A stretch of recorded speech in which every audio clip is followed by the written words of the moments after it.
Ibrahim Traoré intercepted a plane with 20 suitcases of gold. We dream of reaching 1,000 subscribers by the end of the month. Subscribe, leave a like, and be part of this dream too. At 4:47 a.m., the Burkinabe radar station in Ouagadougou picked up an anomaly. An unscheduled aircraft flying without clearance over West African airspace. It wasn't just any aircraft. It was a private jet with scrambled transponders and an irregular flight path, heading southwest at low altitude. President Ibrahim Traoré had been briefed about suspicious foreign cargo flights over Sahel nations, but this was the first time one had entered directly into Burkina Faso. As the sky began to lighten, military air traffic control signaled for interception authorization.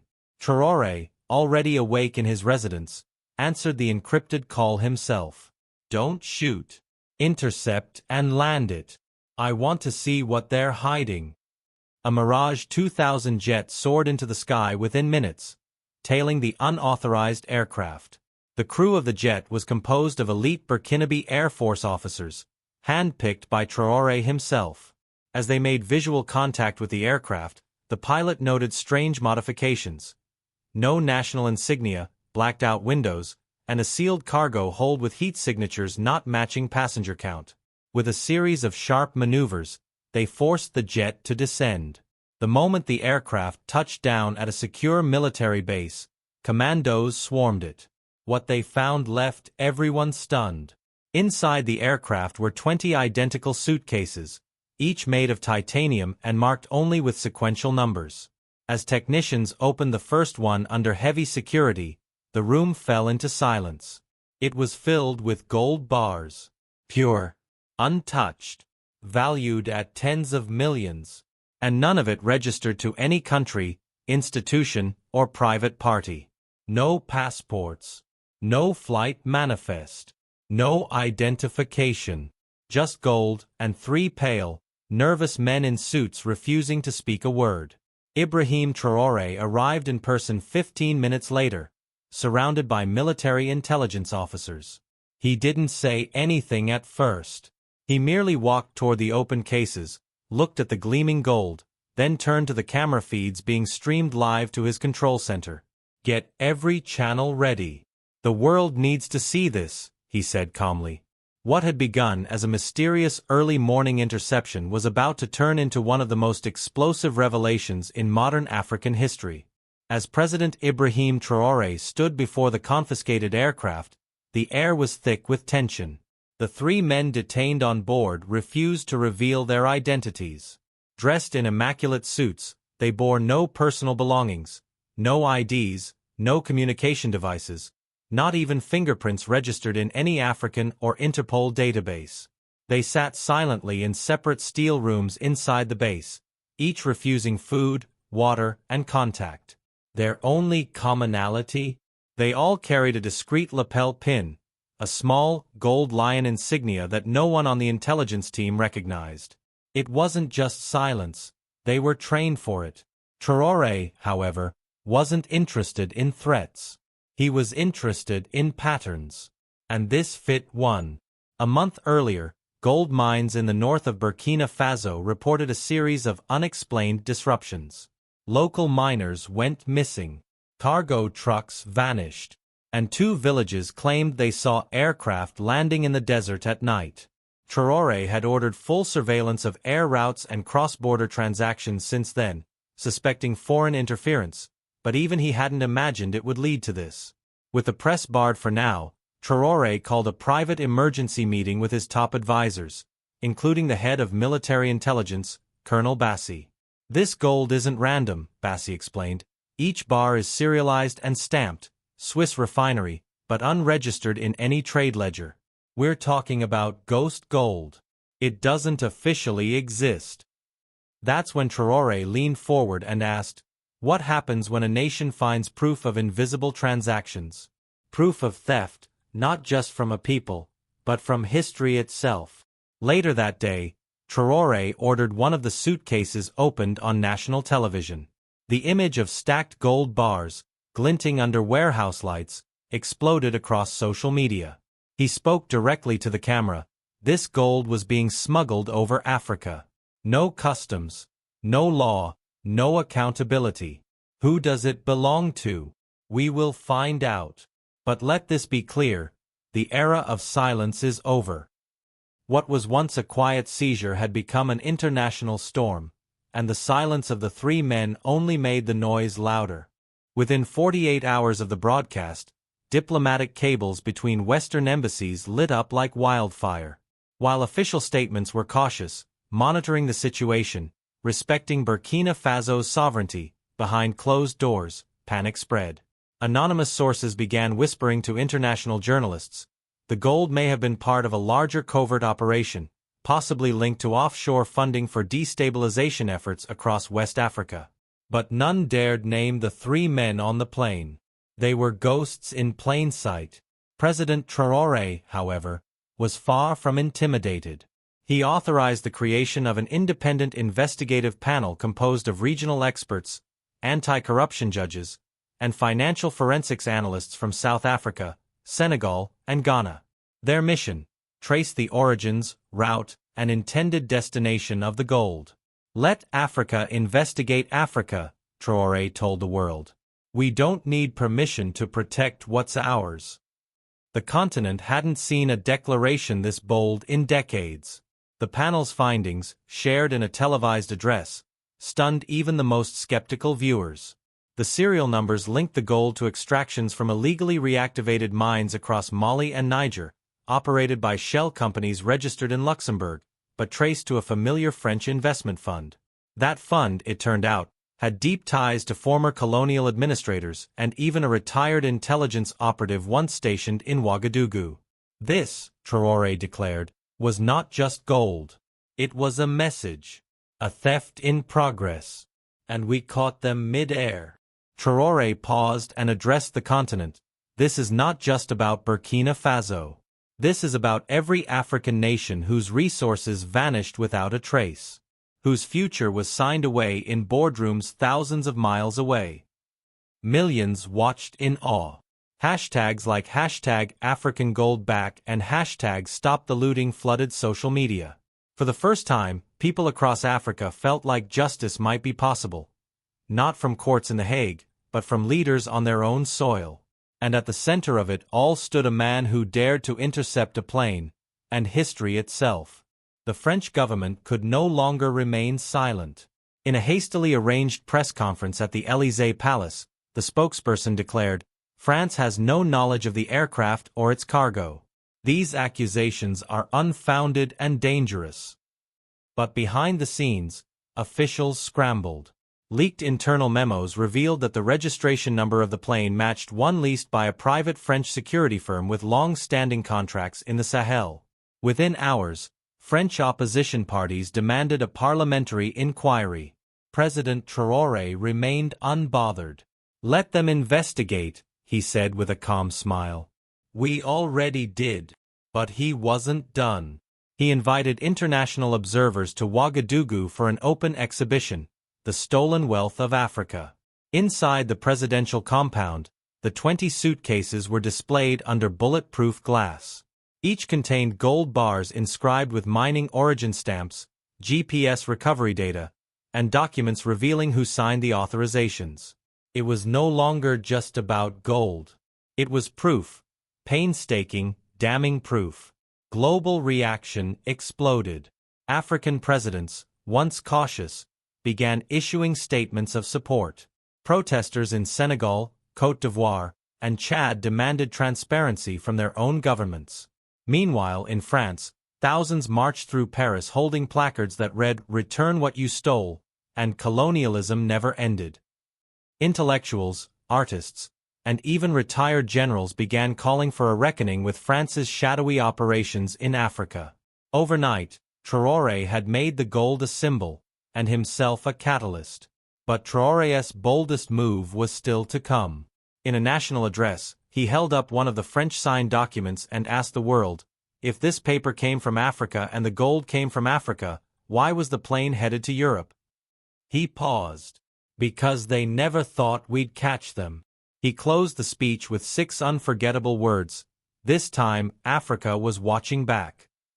What the public didn't yet know was that inside one of the suitcases, neatly folded between gold bars, lay a list. Not just any list. This was a typed document bearing official French government insignia that listed over 30 names. Politicians, intelligence officers, mining executives, and a few men simply labeled external consultants. Next to each name, there was a number. Some in millions, others marked as % of yield. It was a ledger of bribes. A who's who of quiet looting. President Traoré knew this wasn't just about Burkina Faso anymore. This was the skeleton key to an entire post-colonial system. He summoned his cabinet and made a controversial decision. The list would be scanned, translated into multiple languages, and published on a newly launched government website titled The Extraction Files. The moment it went live, servers crashed from global traffic. Newspapers from New York to Nairobi scrambled to verify names. Some confirmed within minutes. But Traoré also knew the stakes had changed. The list implicated sitting officials in multiple countries. His intelligence chief warned him, "You just gave $1 billion cartel a reason to come after you." The next morning, the presidential convoy changed its route. Private security firms offered protection. Even African presidents began calling, not just in support, but in fear. "They will retaliate," said one. "This list is too powerful." Despite the threats, Traoré remained composed. During an emergency AU summit, he held up the list before 53 heads of state. "This isn't just about me," he declared. "This is about every ounce of gold stolen while we begged for loans. This is about sovereignty." For the first time in decades, the room didn't erupt in applause. It was silent, because the leaders knew he was right. And many feared what might be hidden in their own suitcases. The world was watching now. Satellite news channels looped images of the intercepted plane. Analysts speculated about the identities on the extraction files. France denied everything, calling it a fabrication by rogue elements, while Burkina Faso's Ministry of Justice announced formal indictments against 3 former French diplomats. And as the list gained traction, something unexpected happened. Countries across West Africa began requesting access to the files, claiming they had been similarly exploited. But while the diplomatic storm raged, a darker operation was unfolding. A week after the leak, 2 masked men attempted to breach the presidential residence in Ouagadougou. They were neutralized before crossing the inner perimeter, but the message was clear. Someone wanted Traoré silenced. In response, the president activated Operation Black Tide, a secret unit composed of elite intelligence officers from Mali, Guinea, and Chad, tasked with tracking any foreign interference. What they uncovered was chilling. Evidence showed a coordinated plan to assassinate Traoré, orchestrated from an offshore intelligence cell in Côte d'Ivoire. The plot involved mercenaries disguised as aid workers, advanced drone surveillance, and a scheduled accidental plane crash during Traoré's upcoming visit to a rural mining village. But Traoré moved first. The suspects were arrested within 48 hours. In a televised address, he looked directly into the camera and said, "We are not afraid. Not anymore." As public support grew across the continent, something remarkable happened. For the first time in decades, regional leaders convened to discuss forming a West African sovereignty pact. It would limit foreign military presence, freeze exploitative mining licenses, and create a joint intelligence network. The movement was no longer just Traoré's. He had ignited a continent. Back in Europe, the shockwaves were impossible to contain. A leaked transcript from the French National Assembly revealed a confidential session where key members debated contingency measures in the Sahel. It was there that a former intelligence operative, under parliamentary immunity, confessed, the gold was meant to stabilize covert economic projects in Francophone Africa. President Traoré's interception has ruined 10 years of planning. The public erupted. Protests surged across Paris, Lyon, and Marseille. Young French citizens, many of African descent, marched demanding transparency and reparations. In Burkina Faso, Traoré watched the demonstrations on a muted screen while reviewing another stack of documents. His advisors urged caution. They might retaliate with sanctions, one whispered. But Traoré remained still. Let them, he replied. Africa has survived worse. We're writing a new chapter. The following morning, Traoré stood before the National Assembly of Burkina Faso. He proposed an unprecedented motion to audit every mining contract signed since independence and place them under public scrutiny. If you believe this gold was the only plane, he said gravely, then you've misunderstood our entire history. The room fell silent, then erupted in applause. Meanwhile, in a quiet Parisian café, a retired French diplomat sipped his espresso and murmured to a journalist, "Traoré isn't just exposing a heist. He's exposing us." That quote would go viral within hours. And by nightfall, public opinion across both continents had begun to shift. For the first time in a century, Africa wasn't being spoken for, it was speaking for itself. Loudly. The world wasn't ready for what came next. President Traoré submitted a formal request to the International Criminal Court in The Hague. His demand? An investigation into illicit gold trafficking and economic sabotage by former colonial powers in Africa. The court initially dismissed the motion, until thousands of digital documents, photographs, and whistleblower testimonies were released on a secure platform titled Operation Dignity. It was untraceable, but everyone knew who had orchestrated it. The files revealed decades of secret flights, bribery schemes, and the systematic removal of natural wealth from African soil to European banks. Nations that had once brushed off Africa's concerns suddenly faced global outrage. Embassies were surrounded. Hashtags like #GoldHeist and #TraoréTruth dominated international discourse.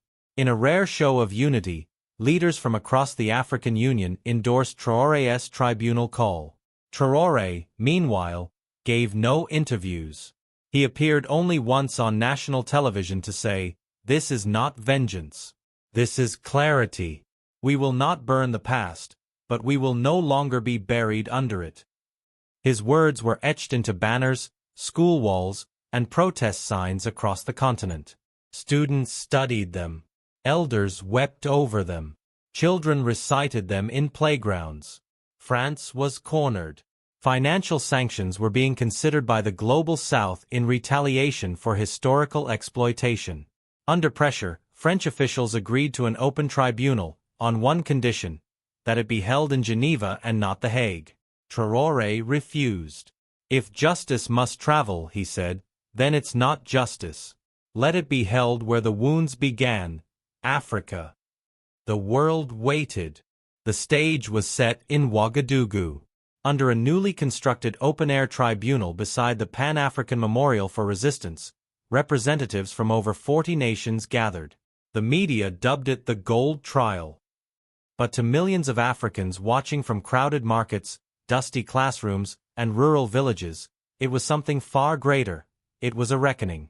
Ibrahim Traoré stood not as a prosecutor, but as a witness for history. He began his testimony with silence. 30 seconds passed. Then a minute. And then softly he said, "We were never poor. We were robbed." The court fell silent.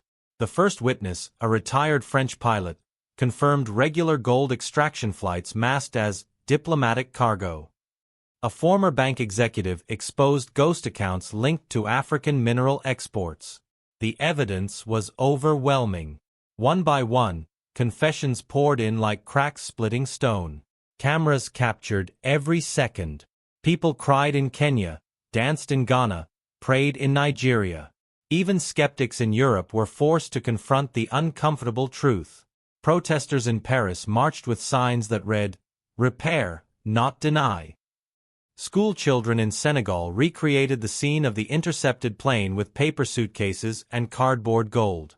The world was watching, and Africa was speaking. By the end of the first week, the French delegation requested a private settlement. Traoré declined again. "This is not about money. It's about memory," he told them. Reparations were not enough. He demanded acknowledgements. He demanded education reforms in former colonial nations. He demanded that the next generation learn the truth. And the crowd roared. Because for once, Africa was not on trial. History was. As the final verdict was read aloud, a hush swept through the crowd. The International Tribunal declared the gold seizure legal, the implicated foreign officials guilty of economic sabotage, and the repatriation of wealth to the people of Burkina Faso just and irreversible. For the first time in modern African history, a sitting head of state had not only exposed a covert system of plunder, but had reversed it, publicly. Traoré didn't smile. He simply nodded and whispered to the judge, "Let the people speak now." Within 48 hours, the 20 suitcases of gold were melted and recast, not into coins or bars, but into something far more symbolic. Pieces were turned into school plaques, museum installations, public statues, and commemorative necklaces distributed to students and farmers. This gold once funded foreign wars. Now it will build libraries, read the plaque at the new Pan-African Education Institute.